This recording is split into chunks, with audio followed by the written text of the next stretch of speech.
بسم اللہ الرحمن الرحیم۔ نیشا پور کی مہم کے سلسلے میں چونکہ احمد شاہ ابدالی کا ناقابل تلافی نقصان ہوا تھا، اس کی لشکر کا ایک حصہ بھی برفباری اور دشمن کے ساتھ جنگ میں تباہ اور برباد ہو چکا تھا، لہٰذا اپنی اس کمی کو پورا کرنے کے لیے احمد شاہ بڑے زور و شور سے اپنی لشکر میں اضافہ کرنے لگا تھا۔ اس مقصد کے لیے چونکہ احمد شاہ کو رقم کی اشد ضرورت تھی، لہٰذا اس نے اپنا ایک ایلچی ہندوستان میں پنجاب کے والی میر منو کی طرف روانہ کیا تاکہ وہ میر منو سے رقم حاصل کر سکے، اس لیے کہ گزشتہ معاہدے کے تحت پنجاب کے 4 اضلاع گجرات، سیالکوٹ، اورنگ آباد اور پسرور کا مالیہ جو سالانہ 14 لاکھ بنتا تھا، ہر سال احمد شاہ ابدالی کو ادا کیا جاتا تھا، جو سال گزرنے کے بعد بھی ادا نہ کیا گیا تھا۔ ہندوستان کے مغل بادشاہ کے وزیر صفدر جنگ نے 4 اضلاع کو کابل کے سابق حکمران ناصر خان کے زیر انتظام کر دیا تھا۔ پنجاب کا حاکم میر منو چاہتا تھا کہ وہ 4 اضلاع سے طے شدہ رقم جمع کر کے احمد شاہ ابدالی کے حوالے کی جائے، لیکن مرکز کا وزیر صفدر جنگ ایسا نہیں چاہتا تھا۔ وہ ہر صورت میں میر منو کو اپنے سامنے ذلیل و خوار کرنے پر تلا ہوا تھا۔ اس ساری صورتحال کے پیش نظر مغل شہنشاہ کے وزیر صفدر جنگ نے میر منو کے خلاف سازشیں کرنا شروع کر دی۔ اس نے لاہور اور کابل کے دونوں بگوڑوں گورنروں یعنی ناصر خان اور شاہ نواز خان کو اپنے پاس جمع کر لیا۔ شاہ نواز خان کو اس نے ملتان کا گورنر مقرر کر دیا اور اسے حکم دیا کہ وہ زبردستی جا کر ملتان کی صوبیداری پر جا کر قبضہ کر لے۔ دوسری طرف ناصر خان کو گجرات، سیالکوٹ، پسرور اور اورنگ آباد کا انتظام حوالے کرتے ہوئے صفدر جنگ نے ناصر خان کو اکسایا کہ وہ سیالکوٹ کو اپنا مرکز بنا کر ایک بہترین لشکر ترتیب دے اور پھر میر منو کے خلاف جنگ کرے اور اسے علیحدہ کر کے لاہور کا صوبیدار بن جائے۔ جن دنوں میر منو اور کابل کے سابق حکمران ناصر خان کے درمیان وزیر صفدر جنگ کی وجہ سے چپ کلچ اور تکرار چل رہی تھی، ان دنوں ہی احمد شاہ ابدالی کا ایلچی لاہور میں داخل ہوا اور 4 اضلاع کے مقرر کردہ 14 لاکھ کی رقم کا مطالبہ کیا۔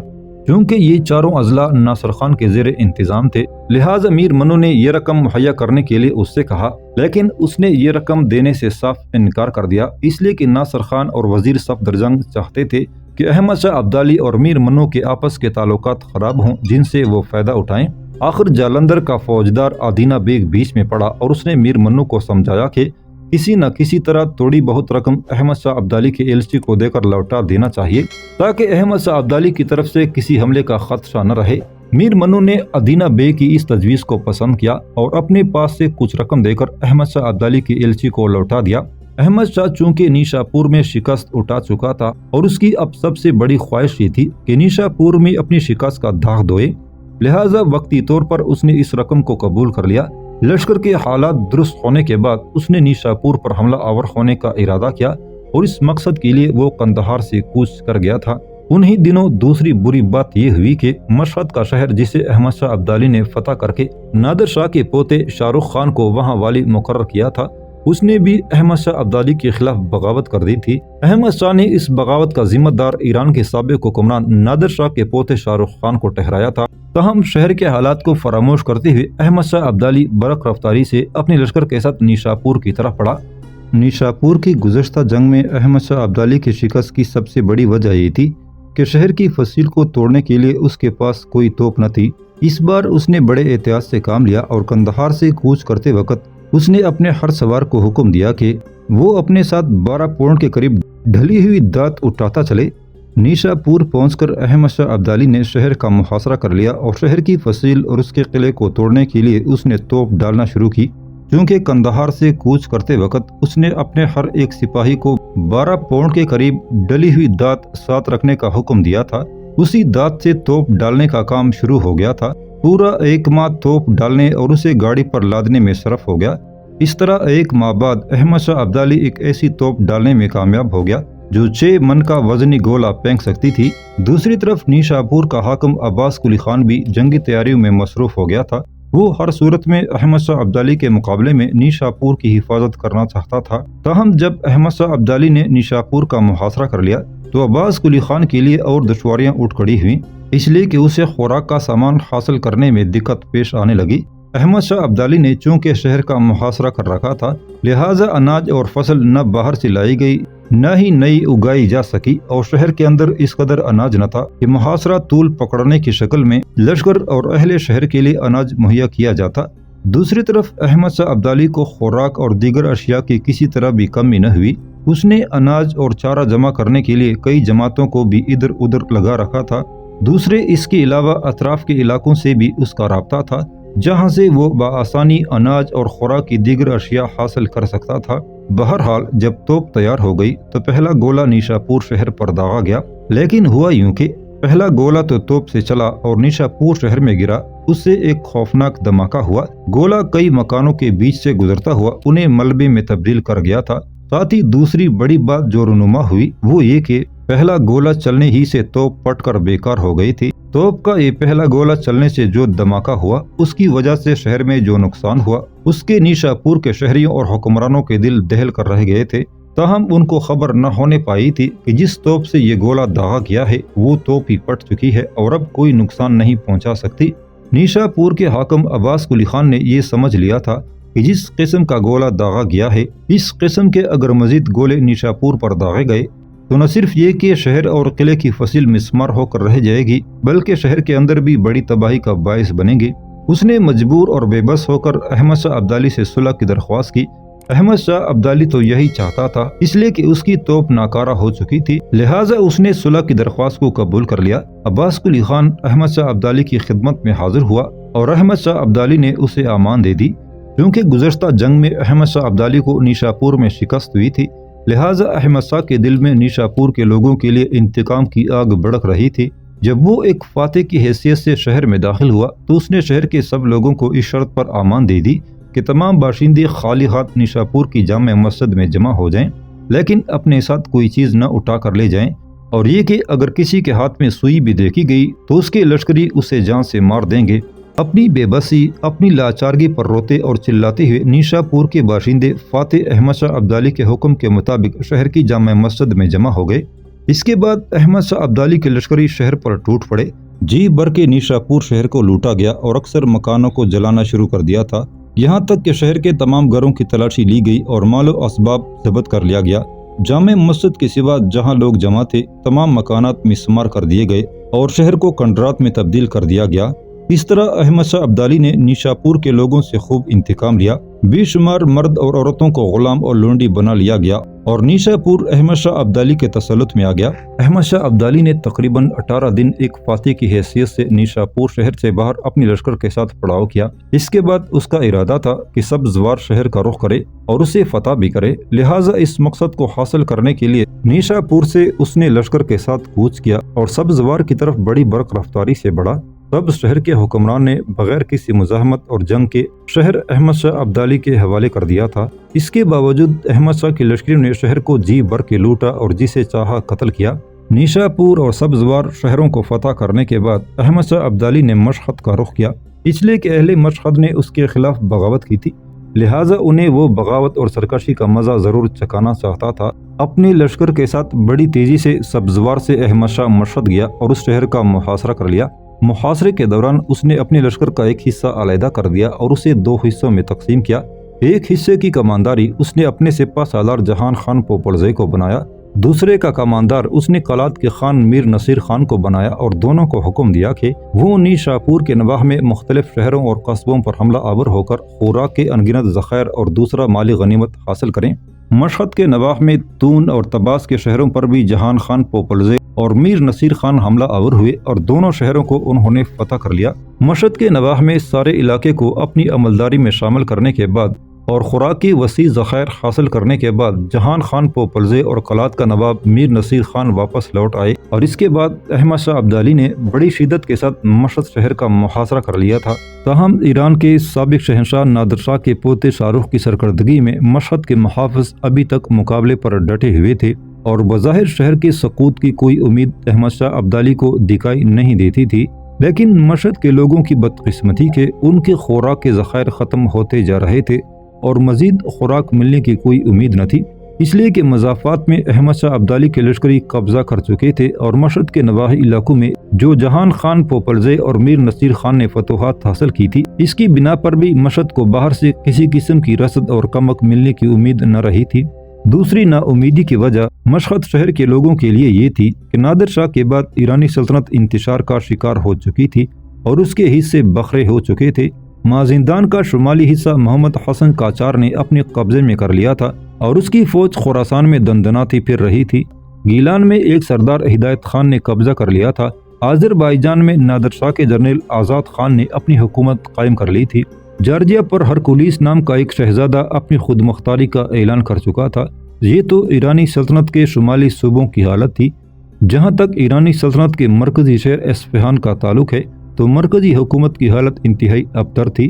مرکز میں اقتدار کے لیے 3 امیدوار تھے، ایک بختیاری سردار علی مردان خان، دوسرا رند قبیلے کا کریم خان اور تیسرا افغان سردار آزاد خان تھے۔ ان تینوں کے درمیان اقتدار حاصل کرنے کے لیے رساکشی جاری تھی۔ ان حالات نے ایران کے اندر عسکری قوت کو کمزور کر کے رکھ دیا تھا۔ نادر شاہ کے پوتے نے احمد شاہ ابدالی کے مقابلے میں کچھ عرصہ مشہد شہر میں محصور ہو کر مقابلہ کیا، لیکن جب اسے یہ احساس ہو گیا کہ اسے باہر سے رسد اور کمک کی کوئی امید نہیں ہے تو اس نے احمد شاہ ابدالی سے صلح کرنے کا تہیہ کر لیا۔ اس نے اپنی قاصد احمد شاہ ابدالی کی خدمت میں بھجوائے اور صلح کی درخواست کی۔ احمد شاہ ابدالی نے صلح کی درخواست کو قبول کیا اور حکم دیا کہ شاہ رخ آ کر اس سے ملے۔ شاہ رخ نے اس بات کو تسلیم کر لیا اور احمد شاہ کی خدمت میں حاضر ہوا۔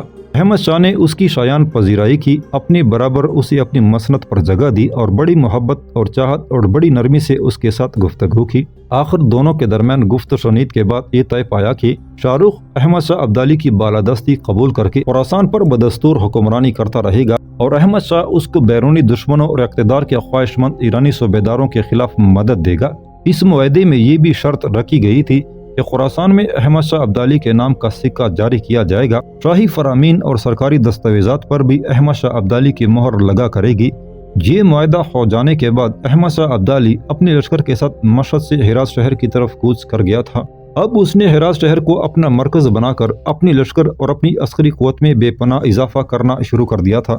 عبداللہ نادر آباد کے مکتب میں اپنی عسکری اور دینی تعلیم برابر جاری رکھے ہوئے تھا۔ ایک روز جب وہ مجیر الدین کے لوہار خانے میں داخل ہوا تو اس نے دیکھا کہ حسام الدین مکتب کا ناظم اعلیٰ پہلے سے بیٹھا ہوا تھا۔ عبداللہ جب مجیر الدین اور حسام الدین دونوں بھائیوں کے سامنے آیا تو مجیر الدین تھوڑی دیر تک اس سے مسکراتے ہوئے دیکھنے لگا۔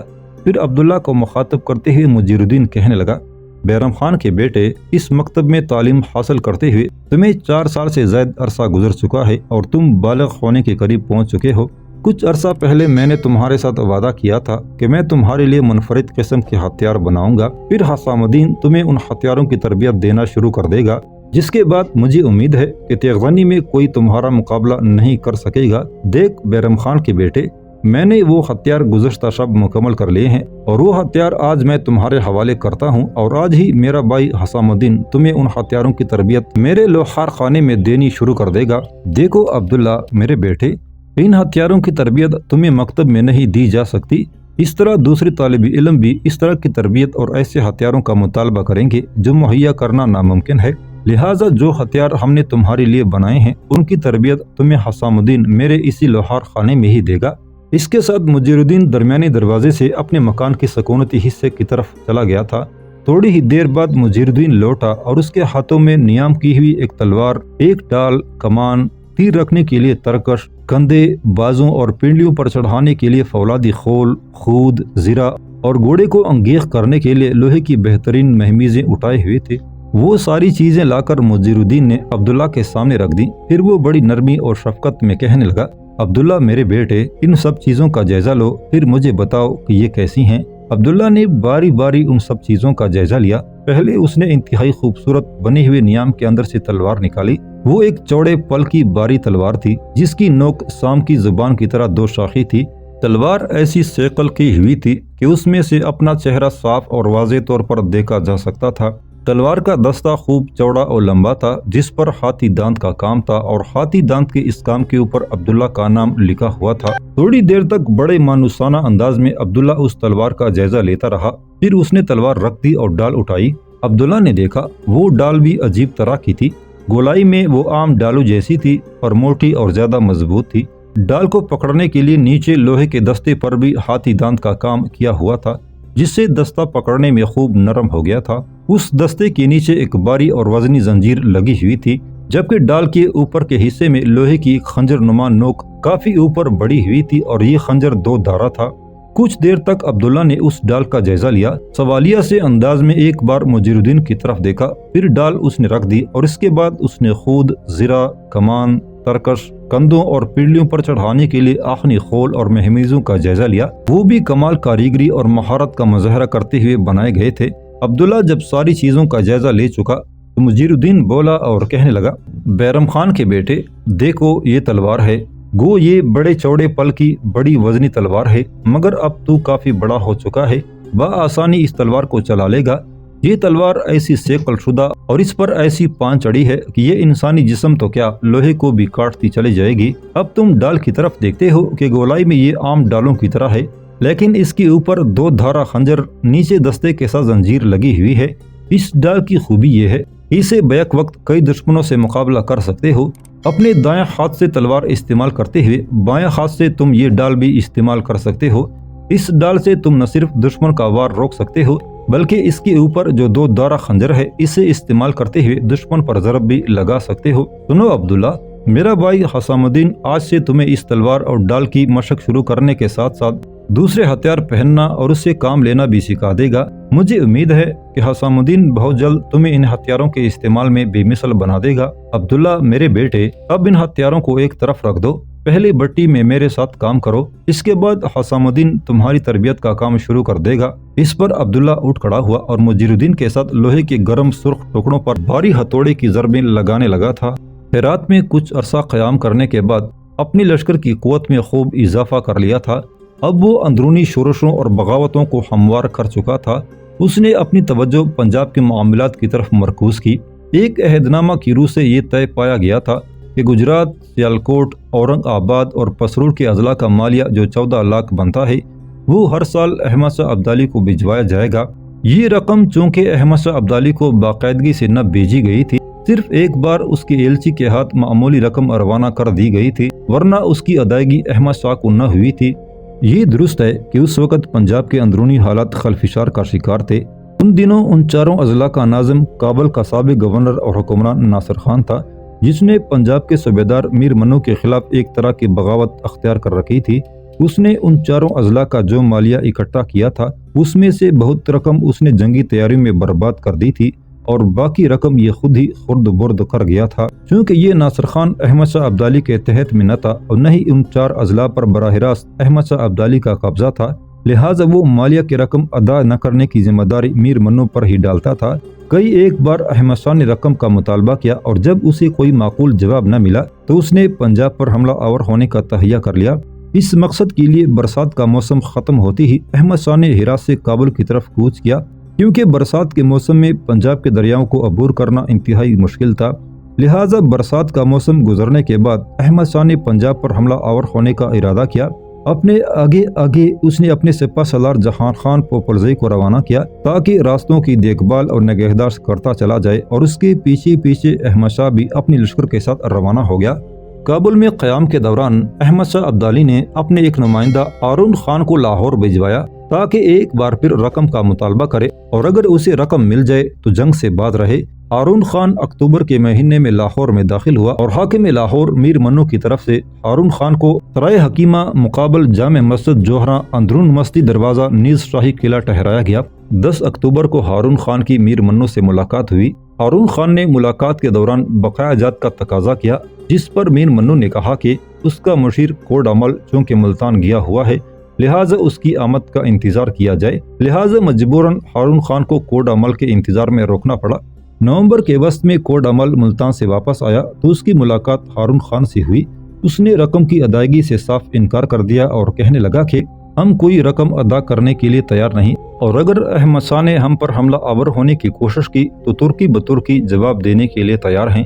اس کے علاوہ کوڈ عمل کے کہنے پر احمد شاہ کے نمائندے ہارون خان کو میر منو نے اپنے پاس لاہور میں روک لیا تھا۔ ہارون خان کی واپسی میں تاخیر ہونے کی بنا پر احمد شاہ ابدالی اپنے لشکر کے ساتھ کابل سے پشاور پہنچ گیا۔ پشاور پہنچنے کی خبریں جب لاہور پہنچی تو لاہور کے حکام میں ایک ہلچل برپا ہو گئی اور انہوں نے اپنی حفاظت کے لیے ادھر ادھر بھاگنا شروع کر دیا۔ گو میر منو نے پہلے ہی جنگ کی تیاریاں کر رکھی تھی، اس لیے کہ اسے خدشہ اور ڈر تھا کہ احمد شاہ ابدالی لاہور پر حملہ آور ہونے کی کوشش ضرور کرے گا۔